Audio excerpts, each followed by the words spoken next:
And the campaign message for Biden was, things are good and we're going to make them better. And the response of the American people was, that's bullshit.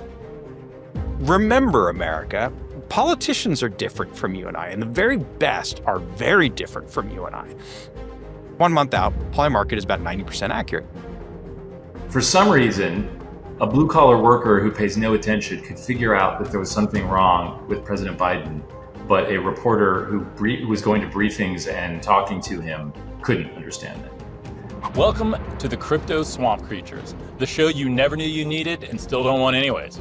I'm Christopher Alexander, your blockchain and advocacy communications expert. And I'm Justin Wallin, your guide through the often murky world of politics and polling. Every week, we dive into the intersection of crypto, policy, and politics without taking sides. We're here to give you the straight, data-driven analysis that influences the decisions of those who want to win or want to be elected. Think of it as a late 80s newscast, but with a twist. We bring you the serious stuff, but with a dash of sardonic wit and just a hint of irreverence. So whether you're a crypto enthusiast, a policy wonk, or just someone who appreciates a data-driven approach, this is your place. We bring you both sides, weigh the impact on crypto, and then we share what we use for show prep every week on our Medium. So remember, no one is as smart as someone who agrees with you. And now get ready to enter the no swamp zone.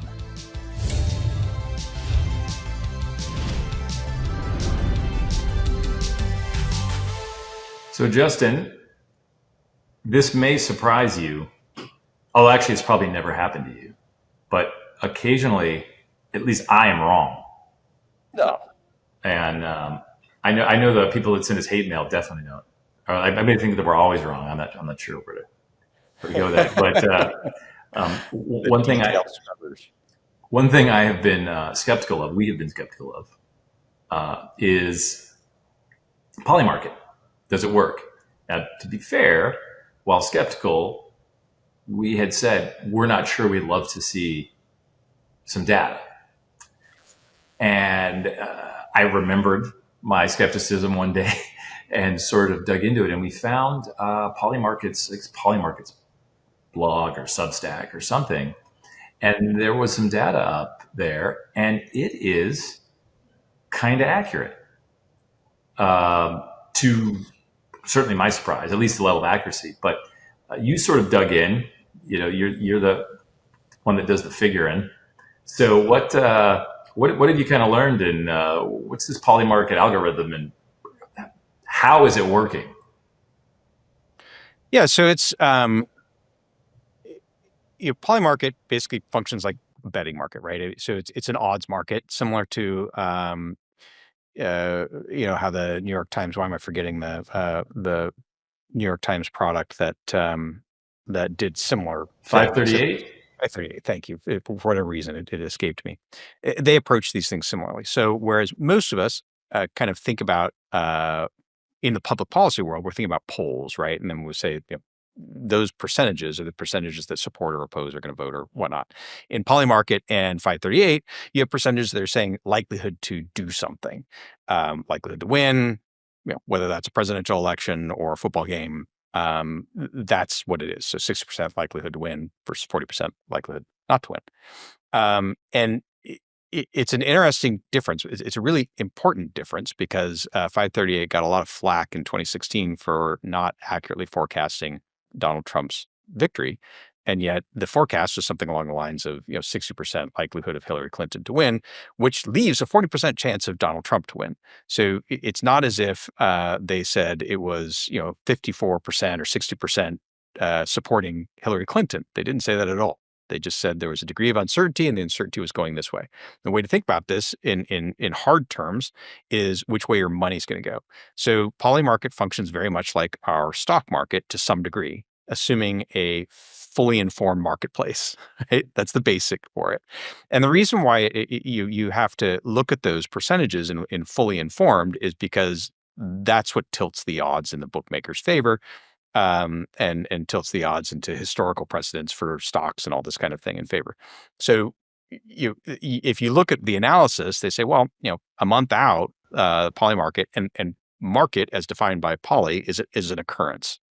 So when the markets close, it's the football game being over, or the election being over, or whatever it might be. When you have that point of conclusion, that's the close of the market. So the assumption there is to think that it's financial markets. That's not what they're talking about. They're talking about an occurrence, right? Yeah, Justin says that because I made that assumption. So did I. Yeah, we both did. And so the example they use when they do some analysis of this, and they remove outliers and all this kind of thing, the sort of thing you would do, you remove clutter, is that 1 month out, Polymarket is about 90% accurate, which is a remarkably high degree of accuracy. Now that said, this is nothing new. If you go to place a bet on a football game in a month out, you're going to be presented with odds. And those odds will reflect the likelihood of someone winning. And the only way you make money is to bet against the odds, make real money, right? Is to bet on the underdog. And the likelihood is you're going to win. Now, people who are very good with math will figure out ways to go, or they have intuition. And what they're dealing with is soft data. And that soft data, I think, is what's really interesting, because is Polymarket accurate? I think it's pretty accurate on big things that are highly informed. So large national presidential races, I think is probably a space where it's reasonably accurate. Certainly was in the last election. Is it accurate at the state level? Less so, because there's less activity, right? There's less information. So let me ask you two questions. I was skeptical of Polymarket being the bettors being informed on presidential elections, because most people don't even know how they work. So is it just that doesn't matter? It's win or lose. Is that being informed, so to speak? So it is a little bit different in terms of I think what might illustrate this in elections is to look at the Polymarket data and look at the polling data, right? Because the best information people have really is polling data. That's really the only publicly available stuff. So let's look at let's start with Polymarket. Here's the presidential election back when we were talking about Biden. Let's stay within there, because that's where we get these big deltas, right? Back in May, when it started to track, this May of last year, we're very, very close. And then something happens here in June. As we get into June, we start to see a fairly significant delta in terms of favorability towards Trump. And then things drop off the map, obviously. What happened in June 29th? Well, we had the disastrous debate. Now, if we look at polling around the same time,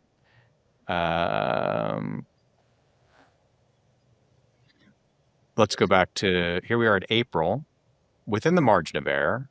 Within the margin of error, we get down into the end of April, then things start to change. April 24th, look at that delta here that we start to see in this space. It's all within the margin of error, right? The point here if you were looking at this as a pollster, as me, I'm looking at this saying it's still too close to call. There's no way for you to say someone has is going to win if the election were held today. If, however, you are Polymarkets, they're looking at a couple of different things. They're saying the likelihood to win. They're looking at the consistency of the delta over time, right? They're looking at that. That's this isn't bouncing back and forth. There's consistency. Obviously, when you get to July 29th, things change dramatically, and suddenly we're outside the margin of error. And we know that if the election were held today, they would fail. But they're within this space, and that trend is what creates the likelihood in Polymarket, and that's interesting. If you go into towards the Harris Trump polling, you get the same thing. The Harris and Trump polling during in October, November was too tight to tell. It was way too close to tell. So people like me who were shoved up onto the networks and had to talk about, or cable, and had to talk about who do we think is going to win, we deviate from the most reliable form of information, which is the polls, however good or bad they may be. Turned out they were accurate in aggregate. and we have to move to softer information. Polymarket does the same thing. And what's that softer information? Well, in October, where you could actually see, if I was going to show it again, you see Polymarket started to show a delta in favor of Trump. And the reason why you had certain things that were occurring that were in favor. All of this is public information. And that would be, for example, much higher proportion of Republicans turning out to vote early in the voting season. Republicans don't vote early. So if you get a massive shift, that's a meaningful thing. People look at that and say, okay, given all this other information, the likelihood kind of falls down into this space that Trump is going to have the lean. That's why Polymarket was reasonably accurate. It has for now at least, it has a rapid degradation of accuracy when you start to get to smaller and smaller data sets and information sets. Local city council, not going to work, right? Statewide Senate, maybe not going to work depending on the size of the state. Maybe will work depending on the size of the state. It's really interesting though. It's got a decent track record. So 2 points. One's an aside. What I like the most about the first graphic that you showed is you have a visual representation of the incompetence of the Washington Post and the New York Times. Because for some reason, a blue-collar worker who pays no attention could figure out that there was something wrong with President Biden, but a reporter who was going to briefings and talking to him couldn't understand that. So, or it's almost like they deliberately covered it up. But that would be alleged. You're right. There were two things, but that and you're absolutely right. I'm not diminishing that in any way, but because clearly it was evident that there was the president at the time, Biden, was not running at full speed. But there was a debate about, how debilitated he was. And was he functioning and just old, or were there real problems? So I think it's fair to say that debate existed, but there are real questions. And in my research at the time, we were doing qualitative research. Those questions were deep, exactly like what you're talking about. So they were indicators that were a real problem. But beyond that, there was the twin issue of, what are you going to do that's going to make my life better? And the campaign message for Biden was, things are good and we're going to make them better. And the response of the American people was, that's bullshit, because things are not good. Yeah. Right? I am paying a lot more for my everyday life and I don't like that. And that started people to say, I am willing to consider this guy, Donald Trump. And that, it was those two items. So in President Biden's defense, he may have actually believed things were good. Yeah, absolutely. I think he may not have actually been able to work that out. But I would point out, when the White House press officer says, oh, yeah, you have to submit your question in advance, and there's a picture of you and your question pre-developed, and he still mumbles through it. I don't know. I'm not an expert on the cognitive issues of the elderly, but if I was a reporter, I might ask a question, one that's not on the sheet and pre-approved by the regime. But I'm crazy. You nailed it, and I think it's really important to remember this as books start to come out by reporters who weren't raising the red flag and are now analyzing this and seeing what went wrong. You remember, America, politicians are different from you and I, and the very best are very different from you and I. Biden did not always say the most comprehensible things. He said a lot of stuff that was just goofy and weird, and that was frankly part of his charm. You make fun of him, whatever, but it was charming. He made it charming. Biden, Clinton, any president knows you. They meet you once, and if you're consequential, they know you. They may not. There's a sliding scale, right? Some are ruthless in their assessment of your importance. Clinton was remarkably good at that, by the way. Oh. He could make you feel remarkably good, but the degree of does he remember you specifically and align with you, that's a totally different animal. But those who are around them, reporters, definitely. The media, they know you by name, they know your family, they know how long you've been following them, and the issues they know how to talk about. This stuff is second nature. They love it. They breathe it. To have to be prompted and reminded. This doesn't happen for the president of the United States. It doesn't happen for any politician of that level. So to your point, apparently they just didn't know anything about the president of the United States. Had no prior knowledge of him. Had no idea. And so I think there's two things. One, now they're giving themselves awards for for admitting after the fact. But it runs with it's kind of a tradition in Washington. Approximately 90 days after a Democrat Democratic president leaves office, the press corps suddenly remembers that they're supposed to hold people in power accountable. And it's like I don't know, some kind of diurnal flowering plant, I guess, but oddly it just seems to work in Olympiads. And the only way that this flower seems to bloom is when a Republican's in office. Suddenly they're and it's a spectacular. I don't know if they deceive themselves or they believe it, but it's such an amazing cover because they can deflect the 4 years of essentially being Joseph Goebbels light by saying, "Oh, now we're doing it. Oh, we learned from our mistakes." They always just forget their learnings the minute a Democrat's elected, and the 2 straight decades of doing it is starting to wear a little thin. And I think people are like, "You guys, come on." I mean, I don't know if you saw the White House Correspondents' Dinner or whatever. It was a train wreck. Nobody goes to it now. They gave themselves awards for saying, "Oh, we figured out after he lost the election that Biden had a problem." It's great. But back to Polymarket, one last bit. So you mentioned not as good at the state level, and I'm not gonna say everyone but many people through Malcolm Gladwell, I think primarily, but know about this collective wisdom in guessing the contents of a jar. The more few people get it right, but everybody together get like astonishingly close that don't get it right. Is that a play in Polymarket, and is that discrepancy between the global and national level issues being more accurate and the state level issues not being as accurate part of that, or is it a different function of something similar? It's mass, and two, it's topic, right? So you need to have enough people who have an opinion, and related to that is opinion about what, and it just falls off the scale. It's kind of like when Google polling there were Google surveys 10 years ago or something along those lines. It wasn't bad, but it was binary, and it had to do really a highly informed marketplace, right?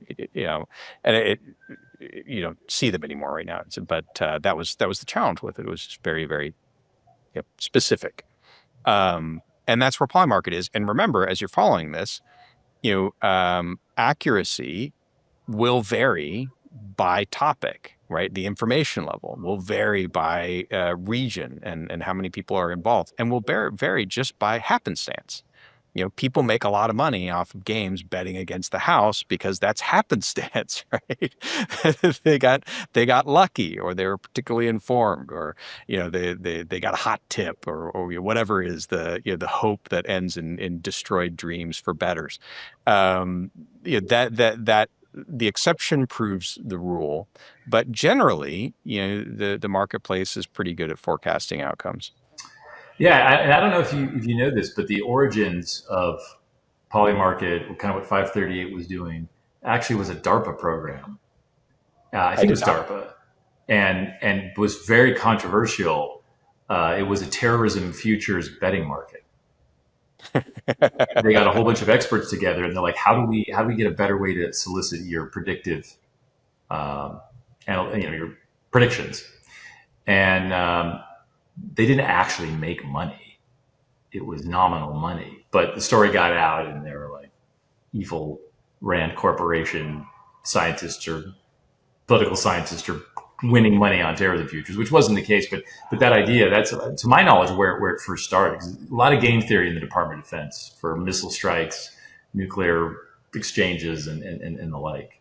So, right, you just hit right on the head of what makes these things lasting over time, right? So those folks are involved in making their predictions, not for money, but for something else that's an incentive for them, right? Their professional interests, right? Their reputations, the enjoyment of actually engaging in dialogue with others with shared interests.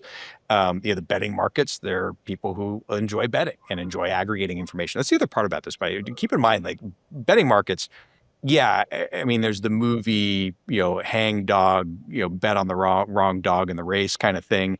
And then there's the reality of a lot of people who are actually very interested in the math, or very interested in the game itself. And that's part of the enjoyment, right? So they have a variety of different things that are compelling them to follow the betting markets, or even play in those betting markets. It's not solely money, right? Human motivation is myriad. And one of the challenges, with kind of the simple polling approaches like Google surveys back when it started was there wasn't the incentive for people to take place. It was self-select, right? You had to kind of say, I'm going to take this. As opposed to what people in my industry have to do is we have to go out and we have to find people in some form or another and get them interested in taking it. And it's very, very difficult. So it's kind of a different strata, but it tells you different information. And it's as you're trying to look at all these things, you got to try and pull in all the different information. So it's Polymarkets has value. It really does, but take with a grain of salt. So I'd like to do a Polymarket. I wonder if we do petition. I'm going to look this up, but I'd like to do. Will I have another lizard attempt to assassinate me? We'll try betting. Their murmurings on that. And that's all for this week on the Crypto Swamp Creatures. We hope you enjoyed this deep dive into the intersection of crypto, politics, and policy. Remember, the data doesn't lie, and neither do we. Well, not about anything important anyways. Until next time, stay informed, stay skeptical, stay out of the swamp.